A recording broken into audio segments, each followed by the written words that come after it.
আসসালামু আলাইকুম প্রিয় ভিউয়ার্স, আশা করি আপনারা ভালো আছেন।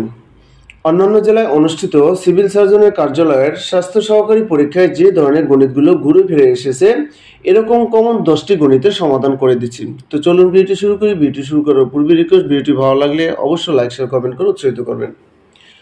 সমকোণী ত্রিভুজের একটি সূক্ষ্মকোণ 45 ডিগ্রি হলে অন্য সূক্ষ্মকোণটির পরিমাপ কত ডিগ্রি?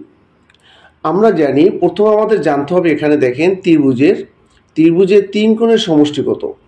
ত্রিভুজের 3 কোণের সমষ্টি হচ্ছে 180 ডিগ্রি। ত্রিভুজের 3 কোণের সমষ্টি কত? 180 ডিগ্রি। তাহলে সমকোণের পরিমাণ 90 ডিগ্রি হলে অন্য দুটি কোণের যোগফল অবশ্যই কত হবে? তাহলে আপনার 180 ডিগ্রি থেকে আপনি 90 বাদ দেন, কত? 180 থেকে 90 ডিগ্রি বাদ দেন, থাকবে কত? 90 ডিগ্রি। তাহলে অন্য দুই কোণের যোগফল কত? অবশ্যই 90 ডিগ্রি হবে। বিষয়টা বুঝছেন? তাহলে অন্য সূক্ষ্মকোণটি হবে 90 ডিগ্রি থেকে আপনি এই যে 45 ডিগ্রি বাদ দেবেন, থাকে কত? 45 ডিগ্রি। এটাই উত্তর। আচ্ছা, আমরা 2 নম্বর গণিতটা দেখি। 2 নম্বর গণিতটা আসলো কি? 4 ধরনের চতুর্ভুজের নাম লিখুন। 4 ধরনের চতুর্ভুজের নাম লিখুন। হ্যাঁ, আচ্ছা, যেমন বর্গক্ষেত্র, স্কোয়ার, আয়তক্ষেত্র, আপনার বাংলায় লিখলে হবে রম্বস, হ্যাঁ, এবং সামান্তরিক। ঠিক আছে। আচ্ছা, তারপরে 3 নম্বর যে গণিতটা আছে, দুটি সংখ্যার প্রথমটির 3 গুণের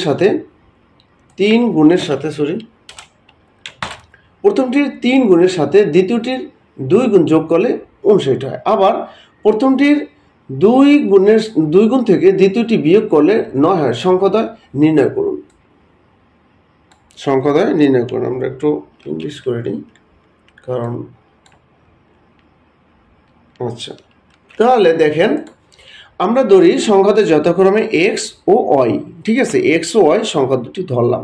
প্রথম শর্ত মতে দেখেন বলা আছে দুটি সংখ্যার প্রথমটি 3 গুণের সাথে, তো 3 গুণ হবে কি? থ্রাইস এক্স, সাথে দ্বিতীয়টির দ্বিগুণ, দ্বিতীয়টি হচ্ছে ওয়াই, তাহলে কি হবে? Twice Y.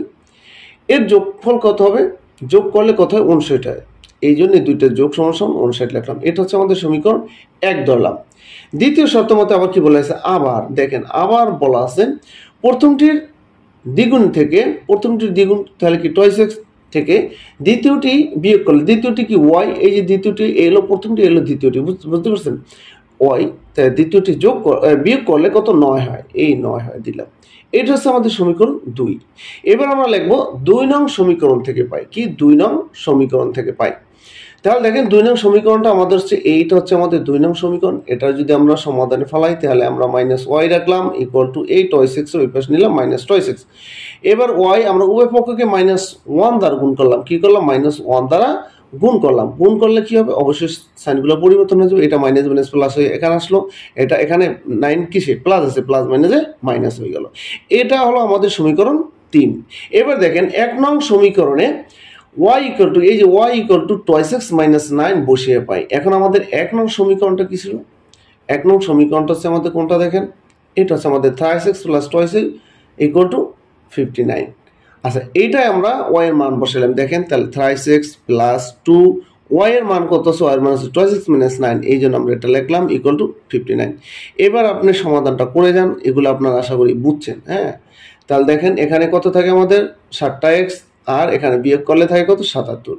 আমরা এক্স রাখলাম, এই 7 এর পাশে গেল কত? 7 × 77। তার মানে কি? আমরা এক্স এর মান পাইলাম 11। এবার আমরা এই যে কোনো একটা সমীকরণ বসাইলে হবে। আমরা সাধারণত 3 নং সমীকরণ বসাইলে আমাদের সহজ হয়। এই সমীকরণে যদি আমরা মানটা বসাই, তাহলে আমাদের কি হয়? সহজ হয়। ঠিক আছে, তাহলে আমরা লিখলাম 3 নং সমীকরণে এক্স এর মান বসাই, এক্স ইকুয়াল টু 11 বসিয়ে পাই। 3 নং সমীকরণ ছিল কি আমাদের? Y equal to twice x minus 9। এবার ওয়াই টু এক্স এর মান পাইছি কত? 11, এই 11 মাইনাস 9। তাহলে দেখেন 11 দুগুণ কত? 22 মাইনাস 9 ইকুয়াল টু কত? 13। তাহলে নির্ণয় সংখ্যা দুটি যথাক্রমে, তাহলে এক্স সমান সমান আমরা পাইলাম 11 আর ওয়াই সমান সমান পাইলাম 13। তাহলে 11 13, এটা হচ্ছে আমাদের উত্তর। আমরা পরবর্তী গণিতে চলে যাচ্ছি। ওকে, 4 নম্বর যে গণিতটা এসেছে, ওই গণিতটা কি ছিল? মিতা একটি কাজের অর্ধাংশ 10 দিনে করতে পারে, মানে কি হাফ 10 দিনে করতে পারে। রিতা একই পরিমাণে কাজ, ও মানে কি ওই কাজের অর্ধেক 15 দিনে করতে পারে। তারা একত্রে সম্পূর্ণ কাজটি কত দিনে শেষ করতে পারবে? তাহলে আমরা লিখতে পারি মিতা 10 দিনে করে কি? অর্ধেক অংশ কাজ। কি? একটা কাজের অর্ধেক করে। অতএব 1 দিনে করে, তাহলে 1 দিনে করে 1-এর 20 অংশ কাজ। বিষয়টা বুঝেন। এইবার আবার আমরা দেখি রিতা 15 দিনে করে, ঠিক বলা আছে অর্ধেক, ঠিক আছে, তাহলে সেই অর্ধেক। এবং রিতা একদিনই করে কত, তাহলে একের কত 30, 1/30 অংশ। এইবার আমরা দেখবো তারা অর্থাৎ মিতা এবং রিতা একত্রে একদিনে করে কত, এটা আমরা ভগ্নাংশের যোগটা আমি একটু করে দিছি, ঠিক আছে, কারণ ভগ্নাংশ এগুলো টাইপ করতে অনেক ঝামেলা, বুঝছেন, এই জন্য একটু শর্টকাট করে টাইপ করে দিই। দেখেন আমরা এখানে কি করবেন, আপনি 20 এবং 30-এর লসাগু করবেন।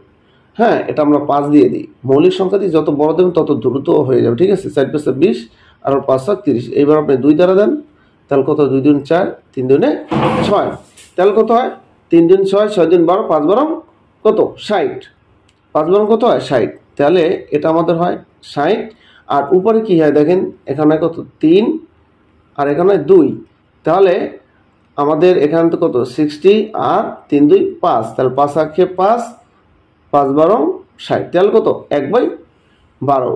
অবশ্যই বুঝছেন, তাহলে এত অংশ কাজ ওরা একদিনে করতে পারে, কি মিতা এবং রিতা। তাহলে আমরা লিখতে পারি কি, অতএব 1/12 অংশ কাজ করে একদিনে, অতএব একবার সম্পূর্ণ অংশ কাজ করে কত দিনে, এটা করে 12 দিন হয়, ঠিক আছে। আচ্ছা, এবার আমরা পরবর্তী গণিতে যাচ্ছি। 5 নম্বরে উৎপাদকে বিশ্লেষণ করুন। কি আছে দেখেন, এখানে আছে 4a⁴ - 4a² + 9। এই গণিতটা যদি আমরা করি, আমরা এই যে 4a⁴ এটার আমরা ভাঙাবো কেমনে, যদি আমরা 2 দিই, হ্যাঁ, যদি আমরা 2 দিই আর যদি এর উপর স্কোয়ার দিই, বাইরে যদি একটা দিই, তাহলে দেখেন হয় এই স্কোয়ারটা 2 এর উপর আছে, এই স্কোয়ার উপর আছে, তাহলে 2 × 2 = 4 আর 2 × 2 = 4, তাহলে কম বেশি লেখা না। তাহলে এইটার আমরা ধরলাম কি এ, আর এই যে 9 আছে এটার আমরা যদি 3 এর উপর স্কোয়ার দিই, এটা ধরলাম আমরা বি, তাহলে কি আমরা ধরলাম a + b হোল স্কোয়ার। কি লিখবো আমরা, এ হচ্ছে আমাদের কি টয়েস a² আর বি হচ্ছে 3a + b হোল স্কোয়ার। তাহলে আমরা লিখতে পারি a + b হোল স্কোয়ার সূত্রটা কি, a² + 2ab + b², কি a² + 2ab + b², এটা তো সূত্র, তাই না, a + b হোল স্কোয়ার সূত্র তো এটা। তাহলে আপনি এভাবে যদি লেখেন, তাহলে কি a² + 2ab + b²। এখন আমরা তো কম বেশি লিখতে পারবো না, এখানে দেখেন যখন আপনি সূত্রে ফালালেন তখন এখানে আপনার দেখেন কয়টা হলো, 2 × 2 = 4, 3 × 4 = 12, এখানে কয়টা হয়েছে দেখেন 12টা স্কোয়ার কিন্তু হয়ে গেছে। তাহলে আমরা আমাদের এখানে আছে -4টা, তাহলে আমরা যদি -16টা যদি লিখি, কি -16টা যদি লিখি, তাহলে দেখেন এখানে কত আছে +12a², এখান থেকে যদি আমরা -16a² বাদ দিই, তাহলে আমাদের থাকে কয়টা দেখেন, 16টা থেকে 12টা থাকে 4টা a², 12টা মাইনাস, তাহলে আমাদের এটা ঠিক থাকে, তাহলে কম বেশি হলো না। আমরা যখন -16a² দিলাম তখন আর কম বেশি হলো না। এইবার আমরা এতটুকু সমান আমরা লিখতে পারি কি, a² + 2a + b² সমান কি a + b², যেটা আমি আগে দেখাইছিলাম আপনাদের। আচ্ছা, তারপরে -a4 এর উপর যদি স্কোয়ার দিই 16 হয়, আর তাহলে 4a এর উপর যদি স্কোয়ার দিই, তাহলে এটা হলো আমার b। তাহলে আমরা এখন যদি এবার এইটার যদি a ধরি আর এইটার যদি b ধরি, তাহলে a² - b², এই সূত্র আমরা ফলাইতে পারি। a² - b² সূত্র কি, a + b × -b, তাহলে a + b × -b, তারপর আপনি সাজাই গেলেন, ওটা আপনার মতন করে আপনি সাজাইলেন, সমস্যা না। আপনি যদি এখানেও অ্যান্সার দিয়ে দেন, আপনার গণিত হবে, কাটবেন, ওকে।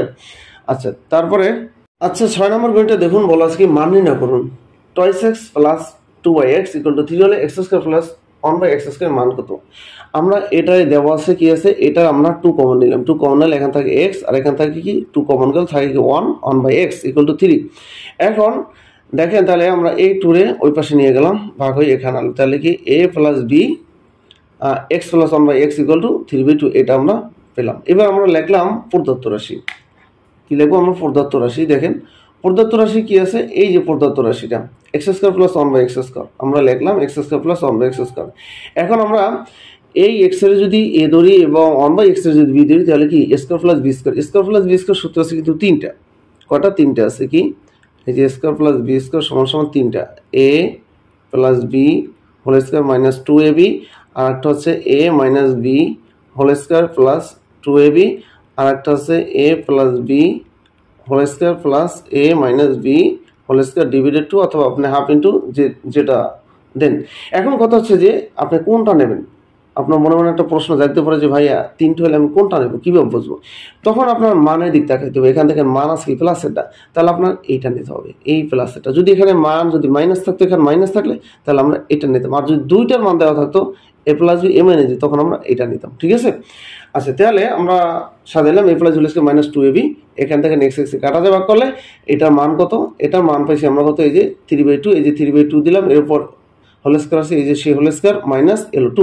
এখন এইটা যদি আমরা ভাঙাই তাহলে এখানে 3 3 9 আর 2 3 4 আর এখানে কত 2, তাহলে এটা কিভাবে হয় আমি একটু লিখে দিচ্ছি। এখানে আপনি করেন 4 ভগ্নাংশের বিয়োগ করেন, তাহলে 4 এখানে কত 9 মাইনাস 4 দিন কত 8, থাকে কত 1/4, এইভাবে 1/4 হচ্ছে। ঠিক আছে, আমরা পরবর্তী গণিতে যাচ্ছি। আচ্ছা 7 নম্বর বলা আছে এই গণিতটা কিন্তু এটা কিন্তু একবারে প্রায় সরকারি চাকরির পরীক্ষাতে আসে, শুধু একবারে যে হেলথ অ্যাসিস্ট্যান্ট আছে এভাবে না। আর গণিতের একটা কি জানেন, গণিতের গায়ে কিন্তু লেখা থাকে না যে এটা এই পরীক্ষা আসবে, এটা এই পরীক্ষা আসবে, এটা এই মন্ত্রণালয়, এটা ওই অধিদপ্তর, এরকম না। সুতরাং গণিত যেগুলো আসে এগুলো সব অধিদপ্তর মন্ত্রণালয় ঘুরে ফিরে আসে, গণিতগুলো ভালো করে করবেন। আর গণিত যদি আপনি না করেন আপনি কখনোই কিন্তু ভালো করতে পারবেন না। ঠিক আছে, আর যদি আমাদের কাছে একটা স্পেশাল সাজেশন আছে, আপনারা যারা স্বাস্থ্য সহকারী পদে পরীক্ষা দিচ্ছেন, তো এই স্পেশাল সাজেশনটা যদি প্রয়োজন, লিখিত পরীক্ষার সাজেশনটা প্রয়োজন, তাহলে কিন্তু হোয়াটসঅ্যাপ নম্বরে যোগাযোগ করবেন। হ্যাঁ, হোয়াটসঅ্যাপ নাম্বারটা হচ্ছে এটা আমি লিখে দিই 01611357788। এটা হচ্ছে আমাদের হোয়াটসঅ্যাপ নাম্বার। এই হোয়াটসঅ্যাপ নাম্বার নল তুমি যদি কারো স্পেশাল সাজেশনের প্রয়োজন হয়, ওখানে বেশ কিছু গণিত সমাধান দেওয়া আছে, ওই গণিতগুলো করলে আশা করি আপনি ওখান থেকে কমন পাবেন। হ্যাঁ, আচ্ছা দেখেন, একটি ঘড়ি 450 টাকায় বিক্রি করলে 10% ক্ষতি হয়, কত টাকায় বিক্রি করলে 10% লাভ হবে? হ্যাঁ, আমরা এখন 10% ক্ষতিতে বিক্রয় মূল্য দেব। তাহলে 10% ক্ষতিতে ক্রয় মূল্য যদি 100 টাকা হয়, তাহলে বিক্রয় মূল্য কত হবে? 100 থেকে 10 বাদ যাবে, থাকবে কত টাকা? 90 টাকা। এবার দেখুন, অতএব 10% ক্ষতিতে আমাদের মূল উদ্দেশ্য হচ্ছে আগে আমাদের ক্রয় মূল্যটা বের করতে হবে। এখানে বিষয়টা হচ্ছে আগে আমাদের ক্রয় মূল্যটা বের করতে হবে, ক্রয় মূল্যের উপর আমরা 10% যোগ করে দিলে, অ্যাড করে দিলে হয়। ঠিক আছে, আচ্ছা তাহলে 10% ক্ষতিতে বিক্রয় মূল্য 90 টাকা, ক্রয় মূল্য 100 টাকা, অতএব 1 টাকা যদি হয় তাহলে ক্রয় মূল্য হবে এত টাকা, 450 টাকা বলা আছে, এই যে 450 টাকা বিক্রয় মূল্য। তাই 10% ক্ষতিতে বিক্রয় মূল্য যদি 450 টাকা হয়, তাহলে ক্রয় মূল্য হবে কত? এত। আপনি একটা কাটাকাটি করেন, এই শূন্য কাটেন, 5 9 45, 5 দ্বারা 1 গুণ করেন 5, 0 2টা 500 টাকা। ঠিক আছে, এইবার আমরা 10% লাভ হলে বিক্রয় করতে হবে। এটাও আপনি এভাবে করতে পারেন, 10% লাভে ক্রয় মূল্য যদি এত টাকা হয়, এভাবে আপনি যদি এই গণিতটা ঠিক এইভাবে করতে পারেন। 10% লাভ, আমি যেমন এমনি 500-এর সাথে 500 এর 10% ইকুয়াল 550, আপনি এভাবে করতে পারেন। 10% লাভে ক্রয় মূল্য যদি 100 টাকা হয়, বিক্রয় মূল্য কত হবে? 110 টাকা। অতএব ক্রয় মূল্য যদি, ক্রয় মূল্য আমরা কত হয়েছে? 1 টাকা হইলে কত হবে? 1 টাকা হইলে হবে 110/100 টাকা। অতএব ক্রয় মূল্য যদি কত? ক্রয় মূল্য আমরা পাইছি 500 টাকা না, এই যে 500 টাকা হয়। আচ্ছা তাহলে ক্রয় মূল্য যদি 500 টাকা হয়, এই যে 500 টাকা, হ্যাঁ সরি, আচ্ছা ক্রয় মূল্য যদি 500 টাকা হয়, তাহলে আপনার বিক্রয় মূল্য কত হবে? তাহলে এ হলো আপনার 110 গুণন এ হচ্ছে 500 আর ভাগ হচ্ছে কত? 100, এই 100 এই 2 শূন্য, এই 2 শূন্য আপনি যদি কেটে দেন তাহলে কত থাকে? 5 11 55 আর 0 একটা, হ্যাঁ 550। এভাবে আপনি করতে পারেন বা এভাবে শর্টকাটে করতে পারেন। আমি আপনাদের ভালোভাবে বোঝানোর জন্য এভাবে দিলাম। ওকে, আচ্ছা আমরা পরবর্তী গণিতে যাচ্ছি। 8 নম্বর গণিত আছে a cube minus b cube equal to 513 এবং a minus b equal to 3 হলে তবে a b এর মান কত? আমরা দেওয়া আছে কি এটা দিয়ে করবো, দেওয়া আছে a cube minus b cube equal to 513। তাহলে a কিউব মাইনাস b কিউবের মান নির্ণয়ের সূত্র আমরা যদি ফেলাই a minus b whole cube plus 3ac into a minus b, তাহলে ইকুয়াল টু কত? 513। তাহলে a মাইনাস b এর মান দেওয়া আছে কত? দেখেন এখানে এই যে মান দেওয়া আছে 3, আমরা 3 বসালাম, তারপর 3ac a মাইনাস b মান 3 বসালাম, তারপর এটা দিলাম। তাহলে 3 এর উপর কিউব দিলে কত হয়? 27 হয়, আর এখানে 9ab হয় ইকুয়াল টু, আপনি এটা সমাধানটা আবার আশা করি আপনারা বুঝবেন। এই যে তাহলে আমাদের ab সমান আমাদের কত হলো? 54। তাহলে ab এর মান 54, এটা হচ্ছে আমাদের উত্তর। হ্যাঁ, আচ্ছা 9 নম্বর বলা আছে এই গণিতগুলো কিন্তু সহজ, দেখেন কিন্তু পরীক্ষাতে আসে ঘুরে ঘুরে। হ্যাঁ, একটি সোনার গহনার ওজন 16 গ্রাম, এতে সোনা ও তামার অনুপাত 3:1 হলে এতে কি পরিমাণ, আচ্ছা সোনা এবং তামার অনুপাত 3:1, এতে কি পরিমাণ সোনা মেশালে অনুপাত 4:1 হবে? এখানে প্রথমে আপনি অনুপাতের যোগফলটা বের করতে পারেন, বের করলে কত 4 হয়। তার গহনা সোনা আছে কতটুকু, তামা আছে কতটুকু, এতটুকু আগে বের করে নেবেন। তাহলে গহনা সোনা আছে কত? 16, টোটাল গহনার ওজন 16 এর, তাহলে আপনার এই যে অনুপাতের যোগফল 4 এবং সোনার অনুপাত কত? সোনার অনুপাত হচ্ছে যে 3, এই জন্য 3 উপরে। ওকে, তাহলে 12 গ্রাম।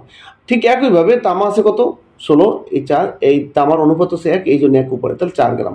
তাহলে আমরা কি পেলাম, সোনা আছে ওই গহনায় সোনা আছে 12 গ্রাম আর তামা আছে 4 গ্রাম। এবার আমরা ধরি গহনায় x গ্রাম সোনা মেশালে সোনা এবং তামার অনুপাত 4:1 হবে। সেই জন্য আমরা কি করলাম, এই যে x সোনার সাথে যোগ করলাম আর তামা যেভাবে সেভাবে রইলাম, এবার আর গুণন করেন করলে তো এরকম হয়। তাহলে কত পেলাম আমরা, x = 4, তার মানে 4 গ্রাম মিশালে হবে। ওকে, আশা করি বুঝছেন। আমরা পরের গণিতটা যাচ্ছি। 10 নম্বর গণিতটা আছে কি দেখেন, শতকরা বার্ষিক কত হার সুদে 60,000 টাকার 5 বছরের সুদ 6,000 টাকা হবে। এটা আমরা IPR এর সরল মুনাফার সূত্র I = PRN, এই সূত্রটা আমরা করতে পারি। এই যে সূত্রটা দিয়ে আমরা করলে শর্টকাট হবে। আপনার দরকার হচ্ছে আর, তার মানে কি মুনাফার হারের প্রয়োজন। তাহলে আপনি আর রেখে বাকিটা সমাধান অনুযায়ী I/PN, এগুলো কিন্তু মুখস্থ করার কিছু নেই। দেখেন I = কত, PRN, আপনার মুখস্থ করার কোনো প্রয়োজন নেই। আপনি PRN এভাবে লিখলেন, লিখলেন I।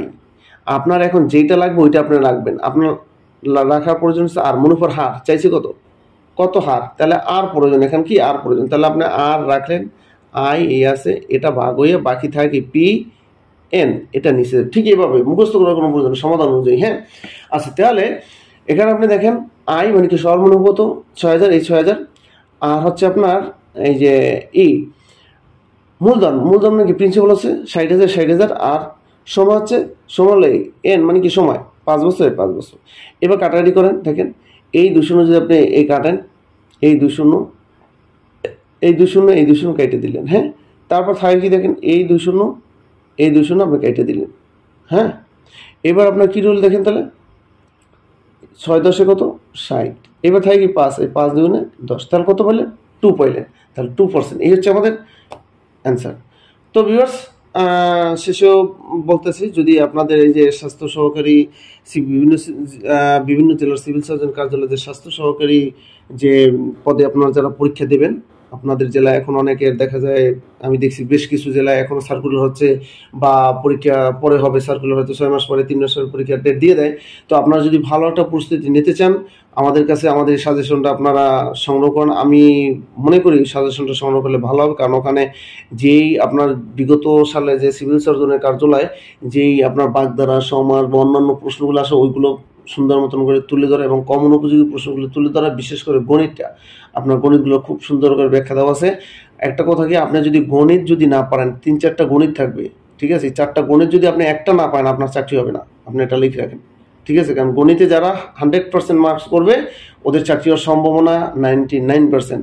সাধারণ জ্ঞান আপনিও পারলেন, আপনার যে পাশে যে বসলো সেও পারলো, কিন্তু আপনার পাশের লোক সে গণিত আপনার চেয়ে একটা বেশি হলো, তার রেজাল্ট আসবে, আপনার রেজাল্ট আসবে না। আমার এই কথাটা আপনি লিখে রাখেন। যদি ভুল হয় আপনি আমার কমেন্ট করেন, খারাপ কমেন্টস করেন, আমি যদি ভুল বলে থাকি। তো আপনারা যদি সাজেশনটা নিতে চান অবশ্যই যোগাযোগ করবেন সাজেশন নেওয়ার জন্য। এই যে স্ক্রিন তো হোয়াটসঅ্যাপ নাম্বারটা আমি লিখে দিয়েছি, 01611357788, ঠিক আছে।